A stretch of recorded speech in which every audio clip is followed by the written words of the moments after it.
Welcome to the No BS Spiritual Book Club's live streaming interview series, where leading new thought teachers, speakers, and authors share the intimate stories behind the 10 best spiritual books that inspired them the most on their spiritual journey. From well-known classics to hidden gems you might never have heard of, the No BS Spiritual Book Club saves you time and money by sharing reliable recommendations from those who've walked the path before you. The No BS Spiritual Book Club, the only no BS guide to the best spiritual books to inspire your own journey of self-discovery. Here's your host, founder of the No BS Spiritual Book Club, Sandie Sedgbeer. Hello and welcome. Dov Baron has dedicated his life to codifying how we apply meaning to any given situation through authenticity and leadership. The founder and CEO of Dov Baron International, he's been named a top 30 global leadership guru 5 times, and he's the best-selling author of the books The Red Thread and Fiercely Loyal: How High-Performing Companies Develop and Retain Top Talent. Dov's focus on human behavior and neuroscience has made him the world's leading authority on emotional source code and the anatomy of meaning. Dov Baron joins us now to share the 10 books that inspired his life the most. Dov, welcome. Thank you so much, Sandie. It's a pleasure and honor to be here. Thank you so much. I really am excited to be with you. I love our conversations. So you said that making this list, distilling all your books down to just 10, was dramatic. It was torture, not dramatic. It was torture. It's like being asked your 10 favorite songs. I felt like I was on desert island discs with books. Yes, it is quite a task, isn't it? So what criteria did you use? I mean, how did you manage it? I think that more than anything, what I used was this desire to look at the impact more than anything. I wanted to know what had really impacted me. How was it impacting me? And did it still impact me? That was kind of my way of saying, all right, that's what I got to go to. That was that's how I got to it. Well, the first book on your list is one of my favorites, and it's your Bible, you say, and it is The Prophet by Khalil Gibran, published in 1923.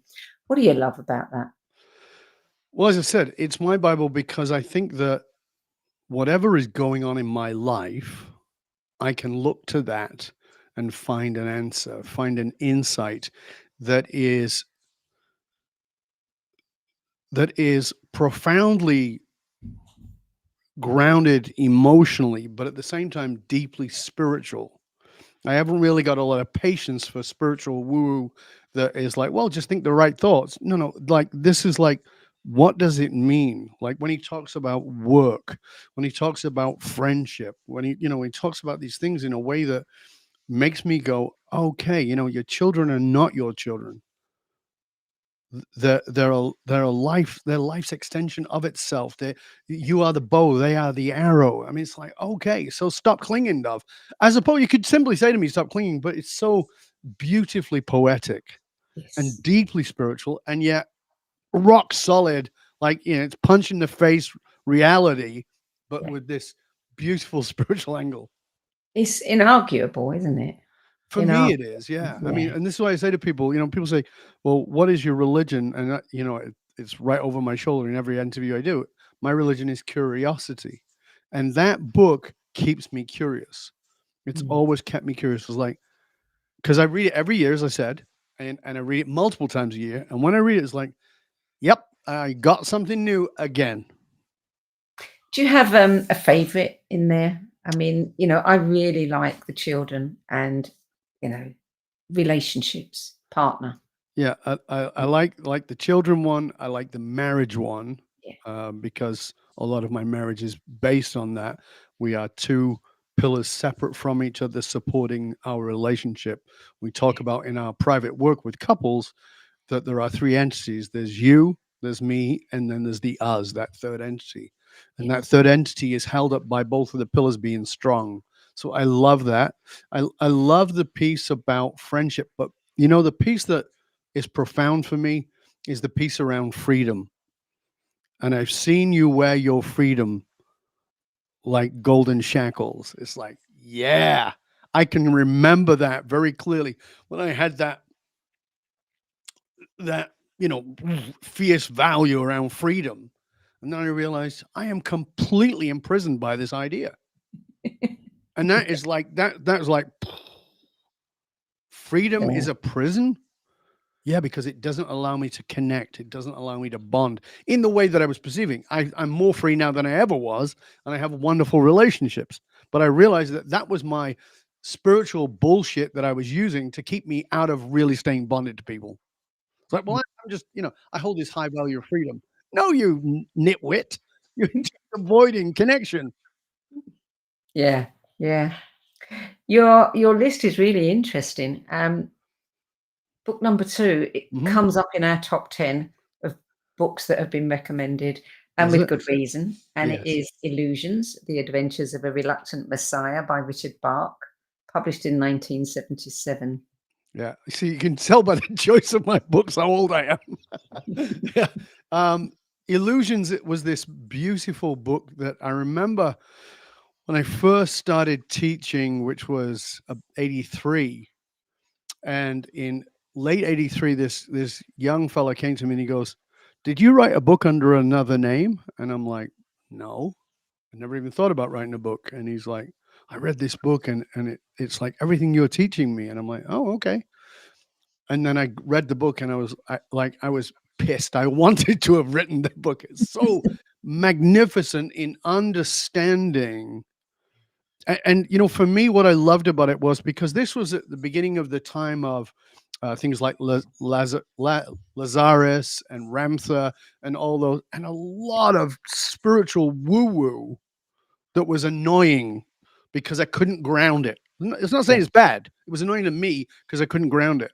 And when I read Illusions, it was like, this is the meat and potatoes of it all. This is what it boils down to, right? The line in the Matrix, you can't bend the spoon because there is no spoon.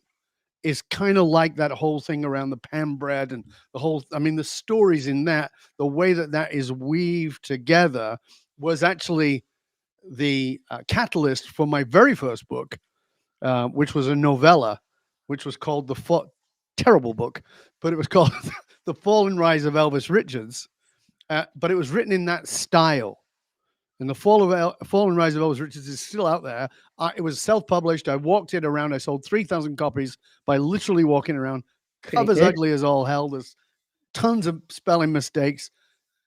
But it resonated with people for that same reason, that it was just this character called Magid, who is teaching the main character who is called Elvis, about life in a way that he'd never thought about it before.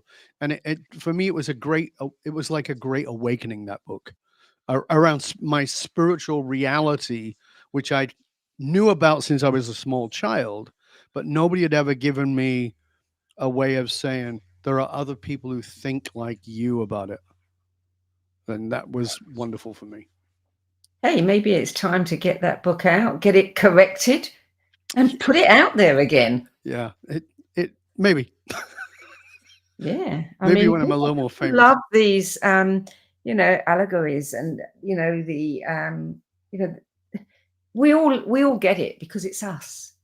Well, I mean, I wrote a piece on LinkedIn recently around stories, and I talked about how stories change our brain and why stories are so important. And we learn so much better. It's not my opinion, it's neuroscience. We learn so much better with stories than we do with facts. Yeah. And so one of the things that people don't know is because of mirror neurons and oxytocin, when you read, watch, listen to a story, whoever the main character is, you change them to you. It actually happens in your brain. You're running that movie simultaneously in your brain, and then you go into, if you're reasonably a psychologically healthy individual, you go into questioning. Well, would I do that? Is that my disorder? And it makes you grow. It makes you think. And those allegories, like Illusions, it's like, who am I? Where am I in this picture? Is this what I'm aspiring to? Is it giving me a vision of who I need to grow into? Is it showing me where I'm at right now and where I'm stuck and how I'm stuck and what am I clinging to? These stories are so beautifully done in that way. Yeah. Dust it off. Get it out there again. Thank you. Book number 3. Yeah. Another book that I enjoyed greatly when I read it in the 80s. Really? Iron John. Yeah. A Book About Men by Robert Bly, published in 1984. I loved that book. I'm really, I cannot tell you. There's another book that's not on the list that I didn't put on the list that's about women that I loved. And every man is like, what? And I used to say to men, read the book, please, because it was about the white male system. And I said, read it. And it's written for women, but you need to read it so you understand what the white male system has done to us, how it's minimized our emotionality, our spirituality. And I found with Iron John, the women who've read it understand the spiritual connection to men in a way that other women can't. And it's just phenomenal. As I said, when I read that book, I realized that I'd learned how to be a man from a woman. I'd learned that from my mom. My mom was a single mom for a long time. And so I'd learned how to be a man from her, not because that was a misdirect. She was doing what she thought. And so a lot of what it meant to be a man was based on who I was not supposed to be. So I'm not supposed to be like my dad. So as a simple example, when I was a boy, my mom would walk down the street with me and she'd say, and people would walk with bump into her and they'd say, look at me. And they go, I know whose son you are, because I looked like my dad. Right. And my dad was very handsome, but he was a narcissist and he was an abusive husband. So I didn't take it as, oh, you're handsome like your dad. I took it as you're a philanderer, you're a dirtbag, you're a narcissist. So till I was 26 years old, I was convinced I was ugly, because it was a safety mechanism taught to me by my mom, which was don't be like your dad. When I read Iron John, I had to understand how to sit in the ashes, as he talks about, which is a beautiful metaphor from the Vikings in the longhouses, that you would sit in the ashes of the fire if you were in grief, if you were a warrior who was wounded, and that all men are wounded warriors. We need to sit in the ashes long enough to weep all of our tears so that we can get up and go back into the battle. I mean, it's just so many beautiful things in that book, beautiful metaphors, and finding that wild man inside of us that has had his testicles cut off and put in a jar somewhere, stealing that golden key back from our mothers, not because our mothers are evil, but because they take care of us until we claim our manhood. And then we must be wild. We must find that wild man within us. And we societally see this wild man as destructive, but no, this wild man is so destructive in the way that I talk about enlightenment. Enlightenment is an incredibly destructive force. It needs to be. It must destroy all that was in order for something new to come about. You and I, before we went on air, we're talking about politics. We're in this beautiful phase of the destructive enlightenment. It's the storm before the calm. It sucks to be in it. Don't get me wrong. I'm not saying, oh, this is great. But it is the birth of something new. The birth of a child into the world comes through extreme pain and tearing and blood and guts and all kinds of horrible things. And then there's this magnificent creature born into the world. Iron John taught me how to do that with myself, to birth that masculine into the world in a way I'd never done before. And I'd been on the path probably more than 10 years by the time I got that book.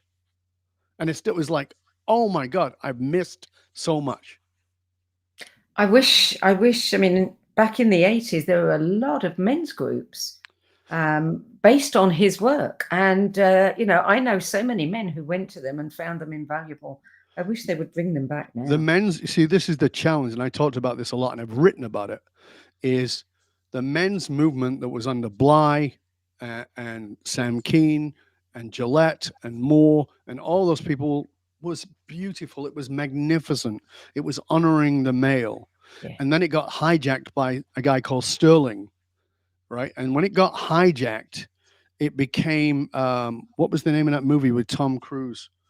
He did a movie, and it was about that movement, and he was playing that character, and the theme of the thing, just excuse me everybody, but he said, you know, pray, praise and honor the cock. I mean, it was just horrible masculine stuff. Yeah. It was, you know, it wasn't about what the movement was about, and it was that really betrayed the men's movement. And I've always said it's because we were not strong enough to hold on to it. The women's movement they held on to. Men's movement we didn't. We didn't hold on to it. We didn't grow it. And I ran those men's groups.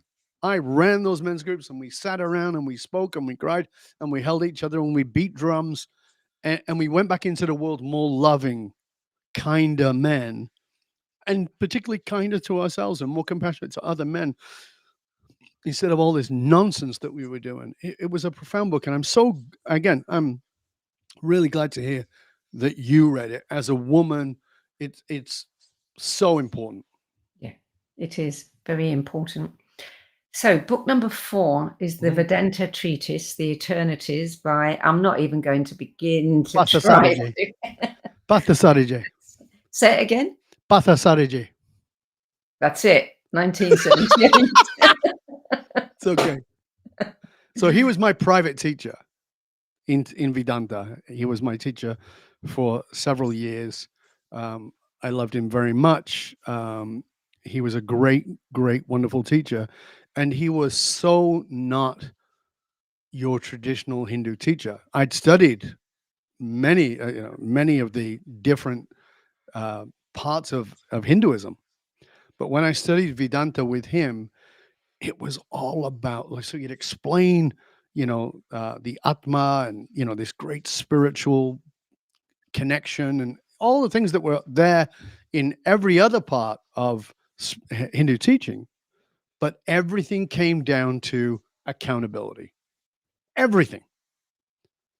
This is your life. You created it. You're responsible. You want to make it better? You make it better. Right? Mm-hmm. And I said, well, what about, and I remember having this conversation with him, and I said, what about karma? And he said, I won't do the accent because I know I'm not allowed to do that anymore. I used to do the accent. And he used to say, what does karma mean? And I said, well, it's the way that things come back to you for whatever you've done. He goes, no. The translation of karma is action. That's all it means. It's the action you take. What action will you take? Create the karma in the moment, create the action in the moment, and you will live with the ramifications of that action, whether it's the reaction you want or not. I was like, okay. Suddenly this spiritual sort of woo-woo idea became so solid and so grounded. And I remember him saying, there were so many good lessons from him that are from Vedanta, from the Venta Treatise, and where he said to me, I'd done all this New Age spiritual journey, and I'd studied Buddhism and Gnostic and Coptic Christianity and Kabbalah and all these things before I even met him. And he said to me, you have too many ideas. And I said, well, I think they're all valuable. And he said, they are. But you're trying to bring too many of them at once. And I said, okay. He said, there are 3 things you'll need on the spiritual path. And I said, okay, what are they? And he went, number 1, discernment. Now, I got to tell you, I was 24 years old, and like a standard 24-year-old, I had a reasonably large ego. That's an understatement, by the way. And I did no idea what the word discernment meant, but I was going to crack on like I did because I didn't want to be embarrassed. So I went, oh, okay. I figured I'll look it up later. He said, the second thing you'll need on the spiritual path is discernment. And I went, oh, now I'm really bollocksed. Okay. I don't know. And I thought, I hope to God the third thing isn't discernment. And he said, and the third thing is more discernment. So I was like, okay, I don't think I understand. So he begins to explain to me. And like an egomaniac talking to an incredibly wise man who is the dean of the Vedanta University, so clearly he knows his stuff and he can speak well, but he's got a strong Indian accent. So I figured he probably doesn't understand. So I said, oh, you mean judgment? And he said, no. And he passes me the Vedanta Treatise again. And he said, no, not judgment, discernment. I said, what's the difference? Judgment is about them. Discernment is about you. Boom. Okay, now I understand this. My Jungian psychology. I start to now understand it and what boundaries are. I now understand it in a very different manner. He was teaching me about boundaries. He wasn't using psychology language, but he was absolutely right. That's what it was. And there's many more beautiful lessons from that man, and he used to annoy the hell out of me because he'd give me a mantra, and then he'd say, come back and talk to me in 2 weeks. And I go, I don't like this mantra. And he goes, come back in 2 weeks. Okay. And one of them was, I was pissed off. I went to meet him one day and I was pissed off because I just read about somebody who'd murdered his family. I was upset. And he said, what are you upset about? And I said, this guy's done this. I can't imagine how you'd even do that. And he said, here's your mantra. I mean, like literally within 3 minutes, here's your mantra, and then go away. So I don't get any more time with him. And I go, hey, what's the mantra? And he goes, the murderer lives in me. Hold on. All her heckles go up. I'm not a murderer. I get massive indignation about the whole thing. And I walk away. And of course, I am a good student. And so I walk away and the murderer lives in me. I'm just resisting it every time. And I come back a week later and I say to him, he said, how was it with the mantra? And I smiled at him and I said, the murderer lives in me. And he says, tell me. I said, I have murdered my own dreams and I have murdered the dreams of others. I have contemplated murder with anger. I have murdered friendships. I have murdered all kinds of things. The murderer lives in me. And he says, do you wish to continue to be a murderer? That's it. Okay. Damn, you're good. So beautiful, beautiful, beautiful man, beautiful teachings, beautiful book. Book number 5, The Family, A New Way of Creating Solid Self-Esteem by John Bradshaw, published in 1985. Yeah, Bradshaw changed my understanding of my own family dynamic of where I'd come from. I'd already studied Jungian psychology, but I didn't understand the family dynamic. And that book is all about the family dynamic, understanding that I had created polarized parents, that my father was the demon and my mother was the angel.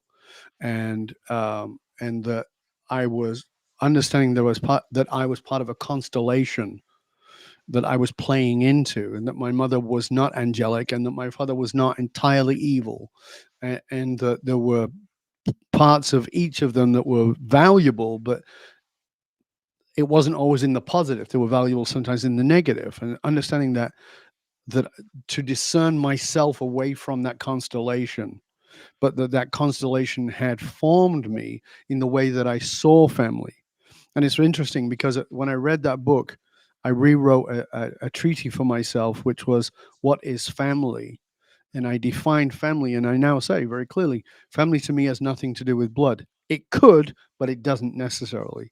Family for me is a spiritual connection I have with others who are supportive of me but will kick my ass, and who I am supportive of and I can kick theirs, so that we can lovingly make each other grow to the degree that if you need to leave me, I will love you so much that I can let you go. Whereas the traditional family is, oh, don't move away from the family. You and I know nothing about this, of course, personally. You if you leave the country, if you leave the family behind, you are somehow the betrayer. And that's the constellation of the family that Bradshaw really helped me to understand. And as I said, I read everything that he wrote after that and saw him live and spent a little bit of time with him here in Vancouver when I first moved here in 88. Is he still around? I can't find him if he is. Maybe you have better luck than I do, but I've not been able to find him. Book number 6, The Dancing Wui Masters, An Overview of the New Physics by Gary Zukav, published in 1979. Yeah, so most people are familiar with Gary Zukav from The Seat of the Soul. This was way before that. I had read Hugh Everett III's multi-universe theory, and I'd read that, and I remember finding that book in a bookstore and one side of the page I couldn't understand because it was all in mathematics, and the other side was about what that equation was. And that was difficult to understand, but I was completely just taken in by this theory, which is also called M theory. And so then I came in 83, I read the Dancing Wui Masters, and I started to understand this whole idea of quantum physics. And for the first time, it made my spiritual stuff that I got and understood, but was annoyed with because it was so ungrounded. And the people talking about it were ungrounded and were kind of putting me off the thing I believed in. And it went, no, here's the science of it. And I went, what? Now, remember, that's 40 years ago, and it was so profound that there's a wave and there's a particle and they're not different things. They're the same things. Like, what? Entanglement. What? This understanding of looking at my life and my universe and everything from a very physical level, and understanding it at this quantum spiritual level, and realizing that I'm living in a quantum reality that is the way the mystics have explained spirituality forever. And it was like, you're talking about the same thing. For me, it was like, oh, it was this deep exhale. Deep exhale. Was that like that for you? Yes. And like you, it has to be grounded for me to be able to get into it. Yeah. If you can't grasp it, if it's too ephemeral, it doesn't take root. Right. And for me, that book, The Dancing Wui Masters, really brought the mental, the spiritual, and the quantum together in a way that was so exciting for me. I remember walking around talking to everybody about it, and they were all like, you're a whack job. Like, they couldn't understand it. But it was like, no, this is how our lives are working.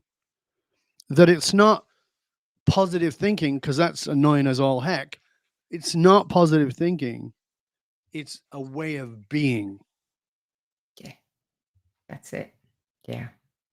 Well, we're going to take a short break now. You're listening to a No BS Spiritual Book Club interview, and sharing the 10 books that had the biggest influence on his life is top 30 leadership guru, best-selling author, and preeminent expert on the emotional source code, Dov Baron. We'll be back with more from Dov Baron after this break. Times TV. Maya Angelou once said that there is no greater agony than bearing an untold story inside you. I'm Sandie Sedgbeer, and when I'm not hosting Om Times Media's flagship radio show What Is Going On and the No BS Spiritual Book Club, I help people share their untold stories. Books are my life, my joy and my passion, and there is no greater reward than helping aspiring writers get their books out of their heads and into the hands of those who are waiting to read them. If you feel that you have a book in you but don't know where to begin, visit Sedgbeer.com, click on the Work With Me tab and find out how my experience helping others tell their stories might be just what you've been looking for. That's Sedgbeer.com, SEDGBEER.com.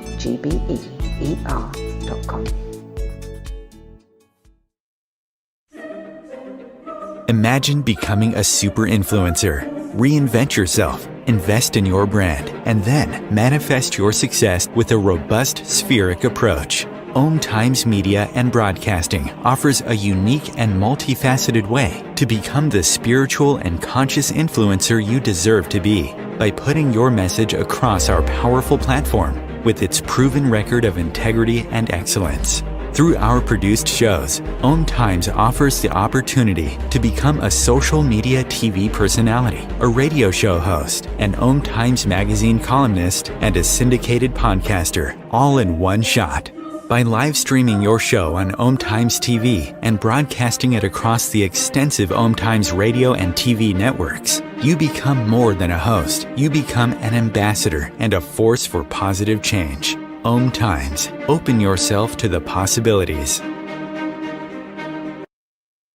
Everything that we do, we can do in a contemplative manner through the art of contemplation, you can use the gene keys in a really powerful way. Gene keys is basically the code book of life. In the gene keys, the book is made up of these 3 levels: shadows, gifts, and siddhis. And the journey is through those 3 levels, kind of unpicking of the shadow states, the releasing of the gifts, and then the embodying of this higher consciousness called the siddhi.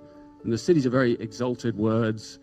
And it's not like we kind of suddenly are all these exalted Christ-like beings, but we have flashes and illuminations along the journey. And the more we get stuck into the journey, the more illumination comes to us, because the more we're releasing the light from in these codes inside our DNA. So all those revelations are inside us. So the contemplative way is the inner way.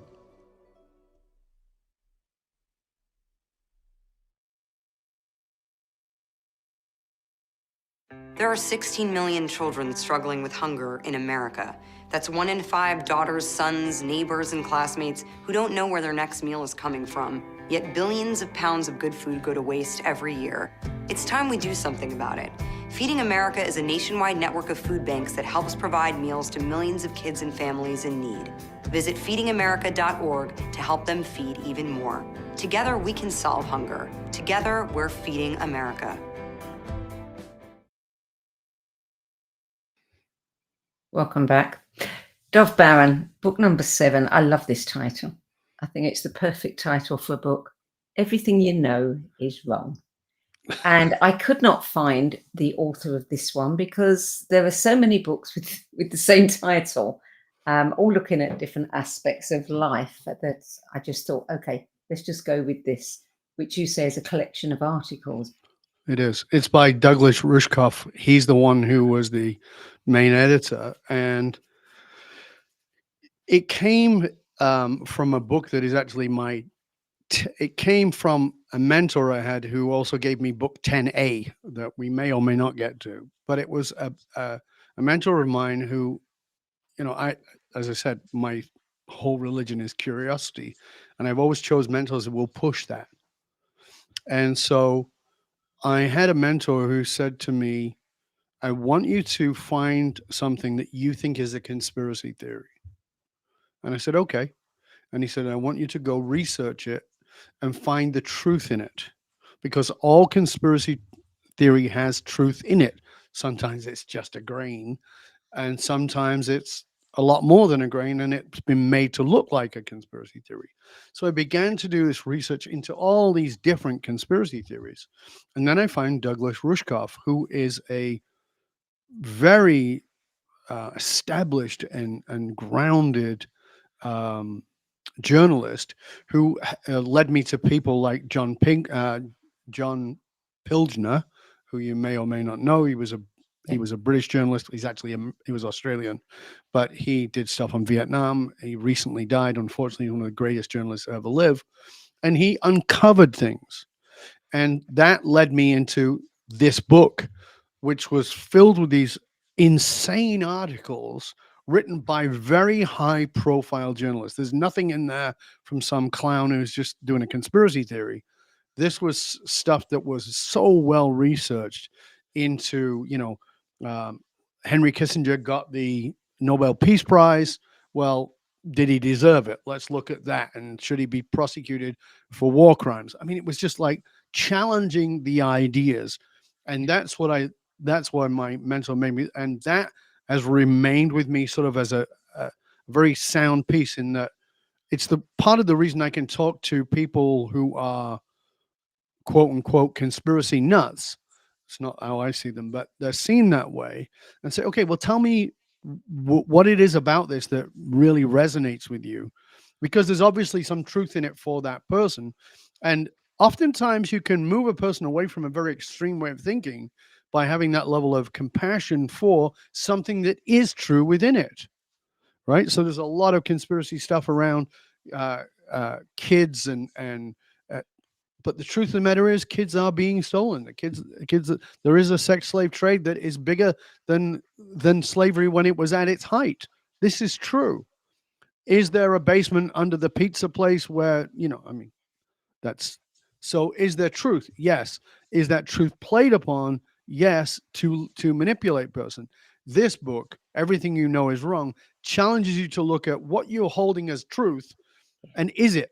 And so for me, what it did was, in part of my own enlightenment journey was I in my deep work, in my Jungian work was, if I can't question it, it's not true. I have to question everything that's true. So I spent a long time, like before I and John, am I a man? How do I know I'm a man? Outside of my genitalia, how do I know I'm a man? Am I Jewish because that's my birth religion, or is that just what I got via the environment I was born in? Oh, well, I need to question that. Am I gay? Am I straight? Am I, all the things that seemed fundamentally obvious to me, to be willing to question them. And that book was a catalyst to doing that in the world. So, well, this is, these are the good guys and these are the bad guys. Hold on a minute. Let's just have a wee look there. And, maybe not. And again, it's not reclassifying, but it's understanding that the world does not exist in a binary manner, that there is this beautiful nuance. And I think it's one of the, you and I talked about this in a previous conversation. I think where we're lost is we've lost touch with nuance, context. I can say something to you today, it has a context, but take it out of context and you can cancel me tomorrow. Well, we need to get back to context. And it's just psychological and spiritual laziness that makes us do that. So in many ways, challenging and asking that question, do I know that this is true, is a way to work that muscle. That's why I love that book. Yeah, I can see that. Book number 8, Tales of the Hasidim. And you've got the earlier masters and the later masters, and I wasn't quite sure which one yours was, but it's by Martin Buber. Yeah, Martin Buber, who is famous for the book called I and Thou. He was a great Hasidic philosopher. The Old Masters is my favorite. It talks about the Baal Shem Tov and many others who are the base of Kabbalah and deeply spiritual understanding of Judaism. And what I loved about that was I kind of was pissed off at Judaism. I was born Jewish and was upset and frustrated, as most people get who've been on their spiritual journey, with the religion they were born into. And this brought me back to a really deep spiritual understanding of what it really meant. And it's deeply psychological, every one of those, because it's these stories, it's these tales. And we talked about this earlier, these wonderful metaphors that made me look at what is the truth? What is the truth? And how far am I willing to journey to find that truth? Like one of the stories in there is a poor rabbi in what would today be frozen parts of Russia, living in his very poor with his wife and his 4 children in his 1-room house, and they're living there, and it's freezing cold, and they've got nothing. And he gets a message, he thinks, from God, which is to go under the bridge that is the entrance to the palace where the Tsar lives, and to dig there. He'll find treasure. So he goes, and it's freezing middle of winter, and he's trying to hack away at this frozen earth. And he's always paying attention to the guards, because the guards would kill him for doing this. And he's trying to be quiet, and eventually he gets caught by one of the guards. And the guard is a generous man. Instead of killing him, he says, listen, whatever it is you believe, you're crazy. There's no gold underneath this bridge in this entrance to the palace. Go home and dig underneath your own stove. So he's very sad. He's very disappointed. He goes home and he cries to his wife that, how could he have got this so wrong, that God had guided him? And she said, well, maybe God's still guiding you. And he said, what do you mean? Well, the God said to go dig under your own stove. So he digs under his own stove and he finds treasure. And it's this metaphor of we're always looking out there for a solution.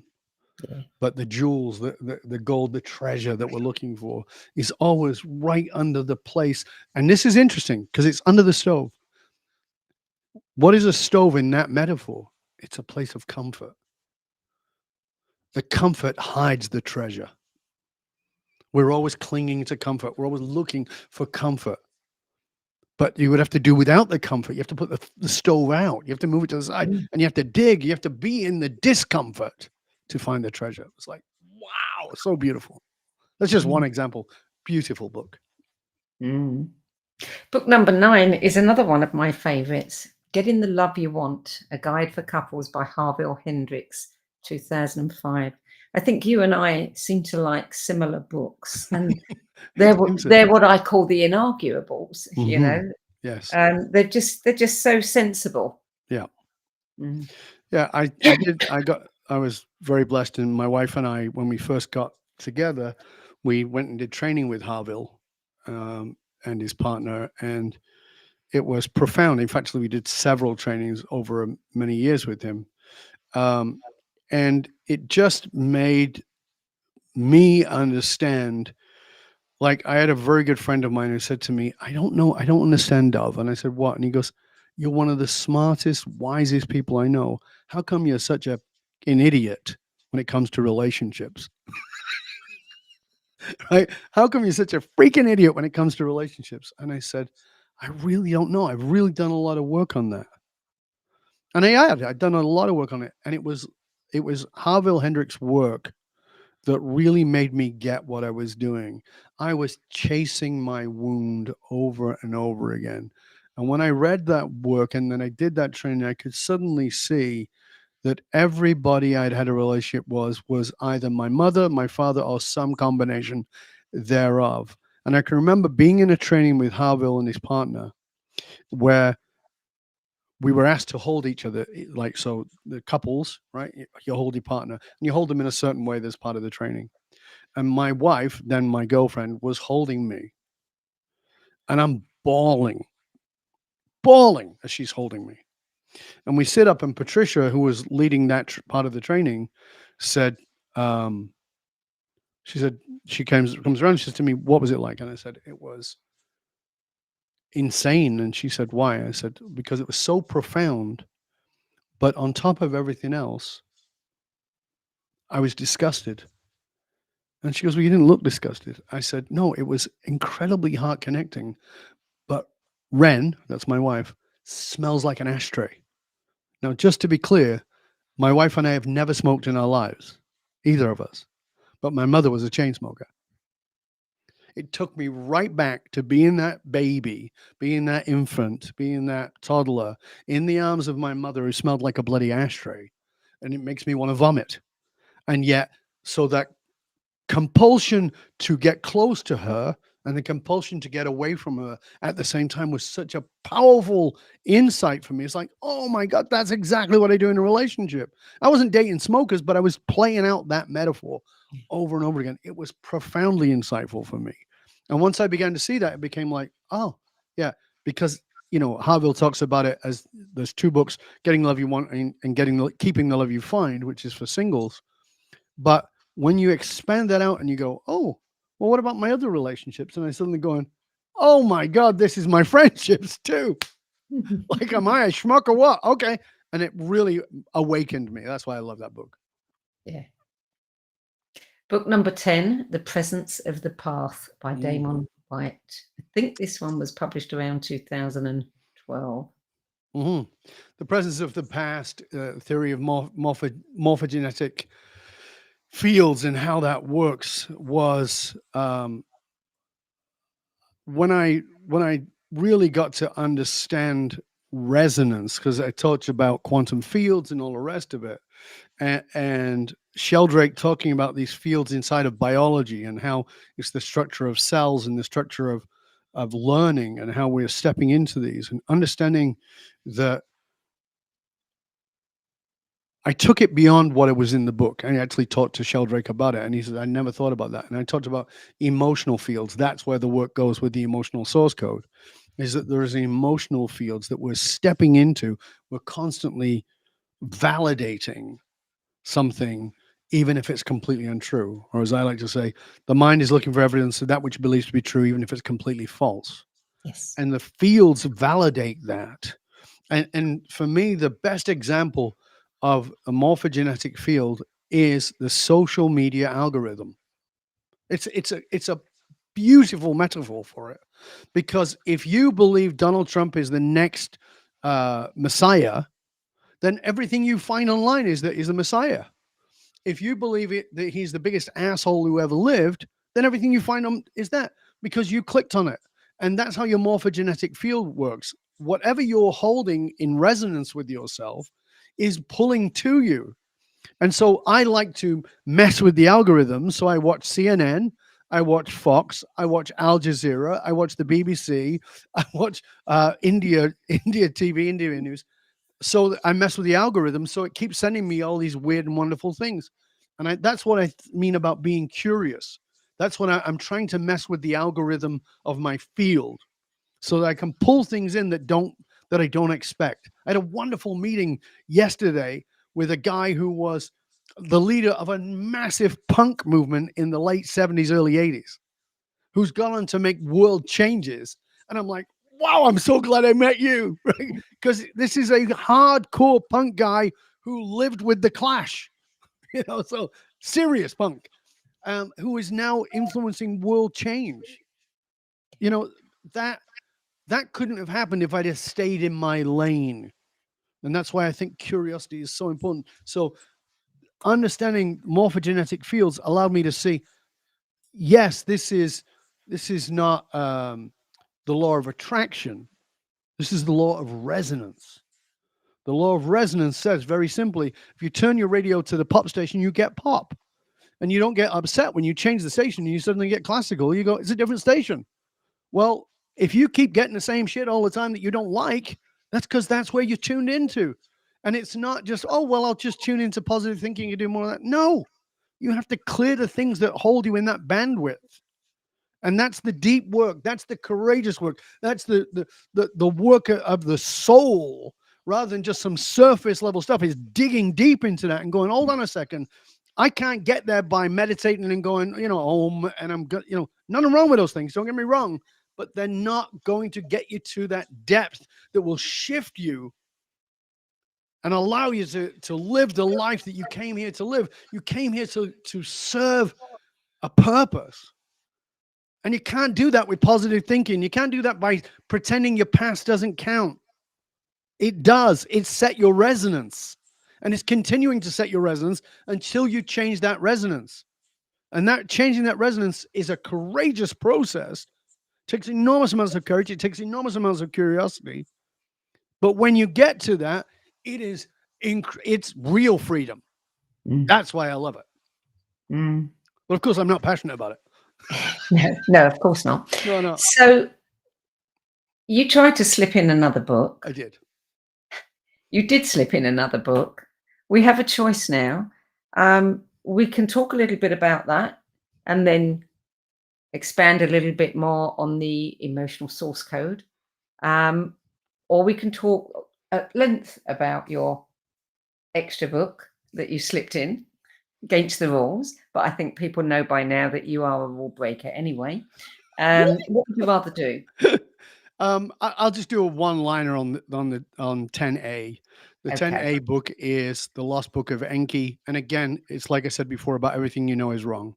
Yeah. It was given to me by that mentor who challenged me and he said, find something you think is complete bullshit and then read it and see if you can dig into it.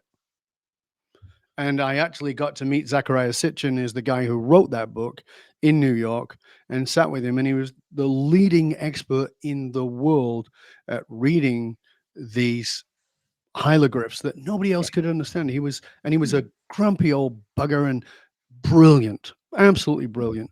And it made me look at the world in a different way.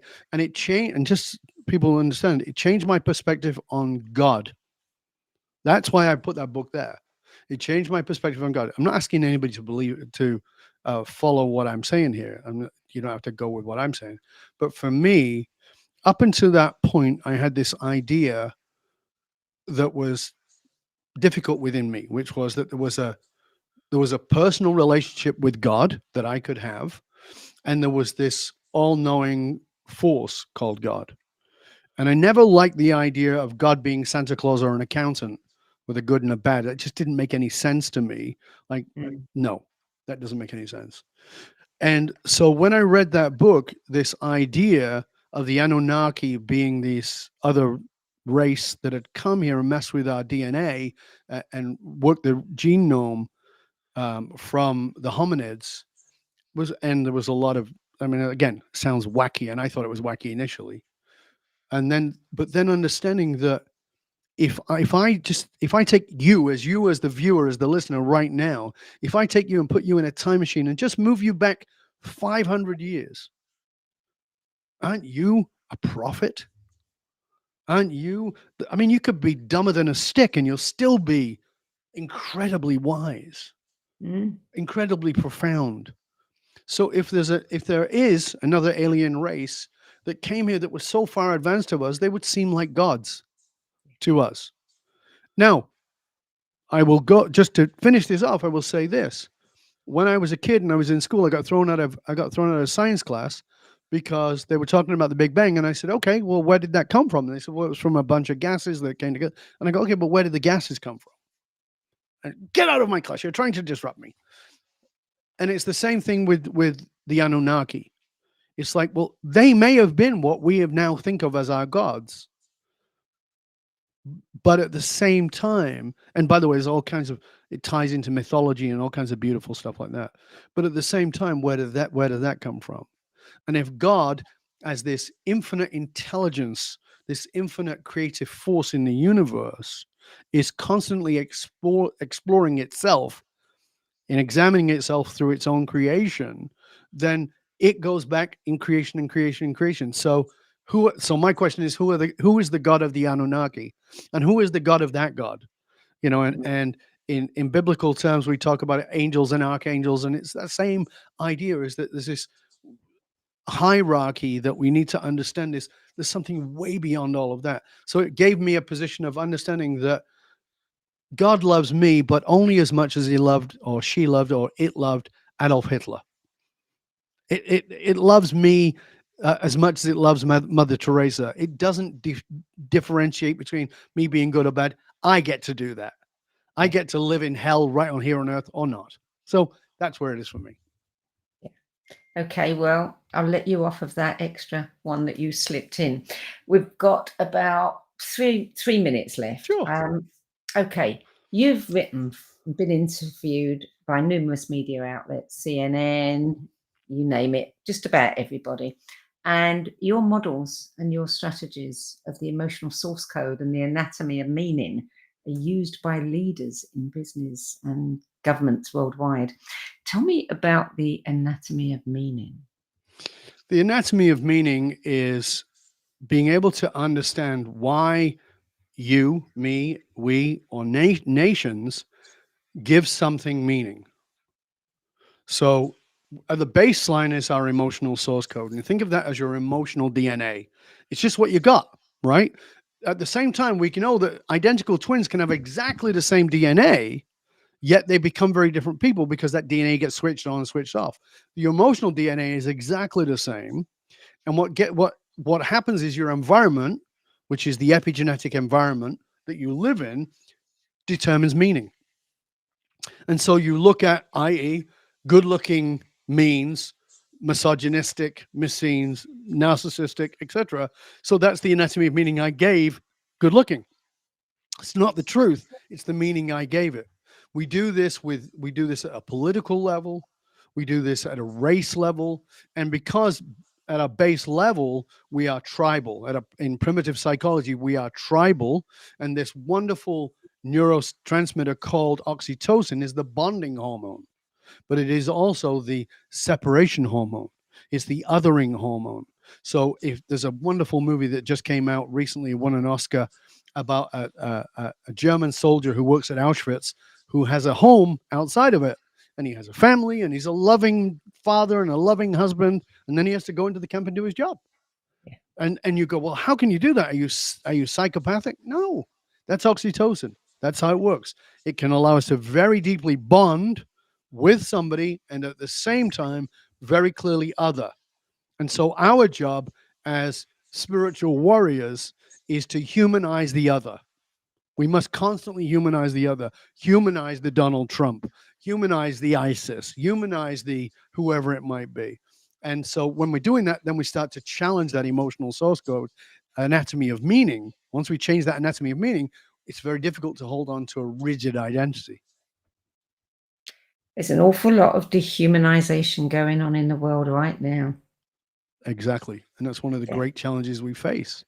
Yeah. So when I went to Iran in 2016, I came back and wrote 12 misconceptions about Iran. I wrote an article that was on entrepreneur.com and a bunch of other places and went pretty viral.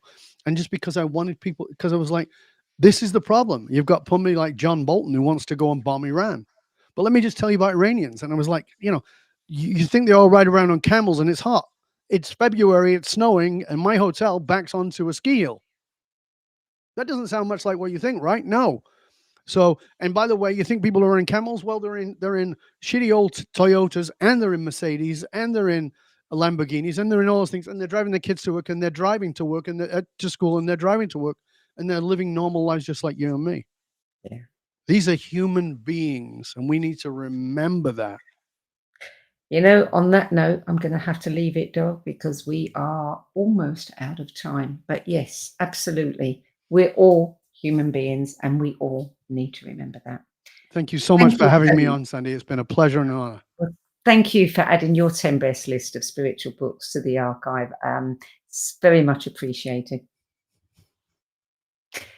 Okay, you can learn more about Dov Baron's life-changing courses, books, and services at his website, Dov Baron, DOVBARON.com. Do check it out. You'll find some very, very interesting things there. That's it for this week. I'm Sandie Sedgbeer. I'll be back at the same time next week with another 10 best interview for the No BS Spiritual Book Club. Till then, it's goodbye from me. And thanks again, Dov Baron. Thank you.